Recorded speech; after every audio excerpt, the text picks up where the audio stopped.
এনসিপির এক কেন্দ্রীয় নেতার বিরুদ্ধে 7 লাখ টাকা চাঁদা নেওয়ার অভিযোগ উঠেছে। সামাজিক মাধ্যমে টাকা গ্রহণের সেই ভিডিও ছড়িয়ে পড়লে সমালোচনা ছড়িয়ে পড়ে রাজনৈতিক অঙ্গনে।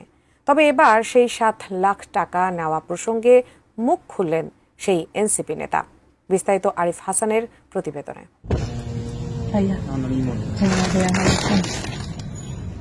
এখানে 7 লাখ টাকা আছে ভাইয়া।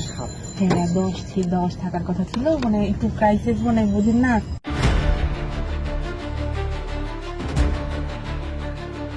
সামাজিক মাধ্যমে ছড়িয়ে পড়া গোপনে মোবাইলে ধারণ করা এই ভিডিওটিতে দেখা যাচ্ছে জাতীয় নাগরিক পার্টি এনসিপির কেন্দ্রীয় সদস্য ইমামুর রশিদ ইমন একজন নারীর কাছ থেকে 7 লক্ষ টাকা গ্রহণ করছেন। গাড়িতে থাকা ওই নারী বলছেন 10 লাখ টাকা দেওয়ার কথা ছিল, কিন্তু আর্থিক সংকট এবং ব্যাংকিং এর ঝামেলার কারণে 7 লাখ দিচ্ছেন। ব্যাংকও দিতে চায় না। 7 লাখ টাকা আছে। ভাইকে বলছেন কিছু? হ্যাঁ, বলছি। 7-এর কথা বলছেন? হ্যাঁ, আমি বলছিলাম ওনাকে, কিন্তু 7 আছে আপাতত। মানে এটা ভাই জানে তো 7 আছে এখানে? হ্যাঁ ভাইয়া। বিশ্বমানের থার্মিক্স রড, সালাম স্টিল থার্মিক্স, দেশের একমাত্র থার্মিক্স রড। ভিডিওটি সামাজিক মাধ্যমে একে ওয়াহিদুজ্জামান নামের একটি ফেসবুক অ্যাকাউন্ট থেকে ছড়ানো হয়। দাবি করা হয় ভুক্তভোগী ওই নারী একজন ক্ষুদ্র উদ্যোক্তা। বিভিন্ন প্রজেক্টে কাজ দেওয়ার আশ্বাসে তিনি জাতীয় নাগরিক পার্টিতে বিভিন্ন সময় প্রায় 48 লক্ষ টাকা চাঁদা প্রদান করেছেন, কিন্তু পরবর্তীতে তাকে কোনো কাজ বা প্রজেক্ট কিছুই দেওয়া হয়নি বলে উল্লেখ করা হয়।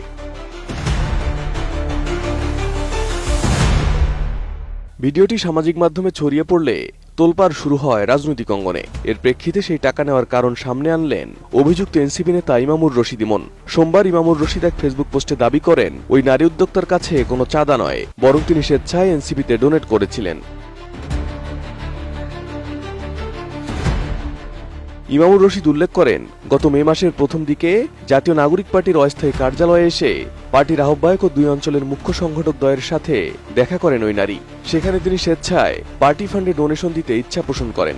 এছাড়াও তিনি একাধিকবার পার্টি অফিসে এসে অন্যান্য কেন্দ্রীয় নেতৃবৃন্দের সাথে দেখা করেন। তিনি জানান ইতোপূর্বে তিনি জুলাই শহীদ স্মৃতি ফাউন্ডেশনে আর্থিক অনুদান দিয়েছিলেন।